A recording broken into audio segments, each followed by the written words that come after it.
তো বন্ধুরা, আপনারা সবাই কেমন আছেন? আশা করি প্রভুর আশীর্বাদে সবাই ভালোই আছেন। আজকে নতুন আবার একটা ভিডিও নিয়ে আসলাম আপনাদের সামনে। ভিডিওটা শুরু থেকে দেখতে থাকুন। আজকের কন্টেন্টটা হচ্ছে যে ঈশ্বরের হাতেই সব। সৃষ্টিকর্তা ঈশ্বর, যিনি পৃথিবী সৃষ্টি করেছেন, যিনি মানুষ সৃষ্টি করেছেন, বিশ্ব ব্রহ্মাণ্ড যার হাতে, তার হাতেই কিন্তু সব ভার দায় দায়িত্ব। আমাদেরকে তিনি জন্ম দিয়ে পৃথিবীর বুকে পাঠিয়েছেন। তাই ঈশ্বরের আশীর্বাদের ফলেই কিন্তু আমরা খেয়ে পড়ে বেঁচে আছি।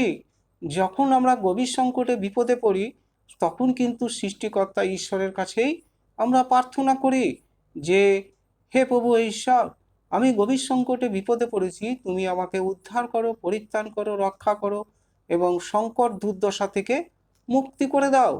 কারণ ঈশ্বর ছাড়া আমরা কিন্তু উদ্ধার পাবো না, পরিত্রাণ পাবো না। কারণ জন্ম মৃত্যু বিবাহ যার হাতেই, তার হাতেই কিন্তু সমস্ত ভার চাওয়া পাওয়ার দায়িত্ব তার উপরেই কিন্তু সব কিছু নির্ভর করে আমাদের জীবনটা। তাই সংকটের সময় প্রভু বলেন, সংকটের সময় আমাকে তোমরা ডাকিও, আমি তোমাদের উদ্ধার করব আর তোমরা আমার গৌরব করবে। কারণ যে প্রভু সেই ঈশ্বর। কারণ ঈশ্বরের একটা অংশই হলো মনুষ্যপুত্র প্রভু যীশু। পিতা, পুত্র, পবিত্র আত্মার তিন নিয়ে হয় ঈশ্বর। সুতরাং পুত্র হলো মনুষ্যপুত্র প্রভু যীশু। এই পৃথিবীতে এসেছিলেন পরিত্রাতা রূপে, পরিত্রাণ করার উদ্দেশ্যই। তিনি অসুস্থ পীড়িত ব্যক্তিকে সুস্থ করার জন্য এবং যারা পাপ অপরাধ করেছে তাদের পাপ অপরাধ থেকে মোচন করার জন্যই মনুষ্যপুত্র পৃথিবীর বুকে নেমে এসেছিলেন এক কুমারী মেয়ের গর্ভে। তিনি কিন্তু জন্ম হয়েছিল বিনা মা বাবাকে ছাড়াই। তাই এই পৃথিবীতে যত মহাপুরুষ মহান ব্যক্তির জন্ম হয়েছে সবারই কিন্তু মা বাবা আছে। একমাত্র মনুষ্যপুত্র প্রভু শিশুরই কিন্তু পবিত্র আত্মার মাধ্যমেই জন্ম হয়েছিল।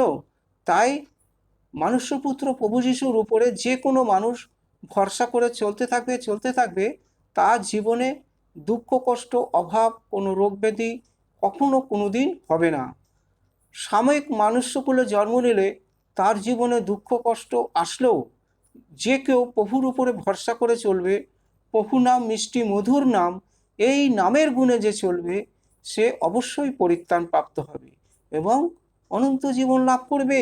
তাই এখানে একজন ভাববাদী বলেন যে বন্ধুকে ভালোবাসবে আর শত্রুকে ঘৃণা করবে, একথা তোমরা শুনেছ, কিন্তু আমি তোমাদের বলছি শত্রুদের ভালোবাসো আর যারা তোমার উপর নির্যাতন করে তাদের জন্য প্রার্থনা করো, তাহলে তোমরা তোমাদের স্বর্গনিবাসী পিতার প্রকৃত সন্তান হতে পারবে।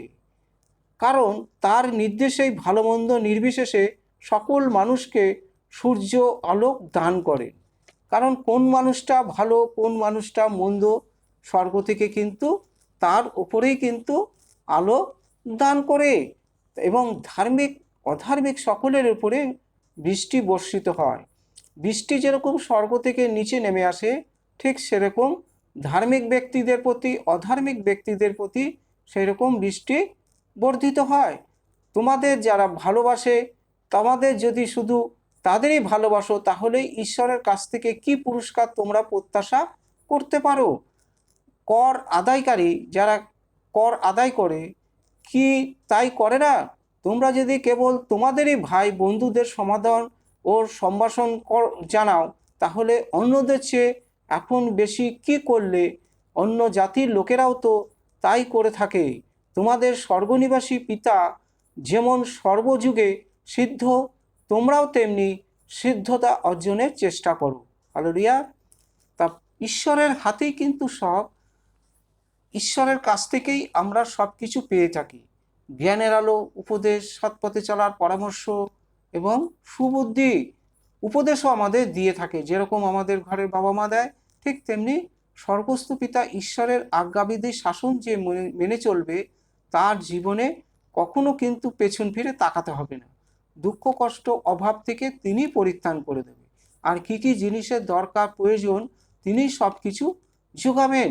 মানে তার হাতেই কিন্তু জীবনের সব চাওয়া পাওয়া ভার দায়িত্ব সঁপে দিতে হবে। তিনি যেটা ভালো বুঝবেন তাই করবেন। সুতরাং ঈশ্বরের উপরে ভরসা থাকাই ভালো। হালেলুয়া। তাহলে আজকের কন্টেন্টটা এই পর্যন্ত। সবাইকে জয় যিশু। আপনারা ভালো থাকবেন, সুস্থ থাকবেন, এটাই প্রভুর কাছে মিনতি প্রার্থনা করি। আর ভিডিওটা যদি একটু ভালো লেগে থাকে একটা সাবস্ক্রাইব করবেন, কারণ এর থেকে ভালো ভালো ভিডিও কিন্তু সবার আগে আপনাদের কাছে পৌঁছাবে। সবাইকে জয় যিশু। আমিন।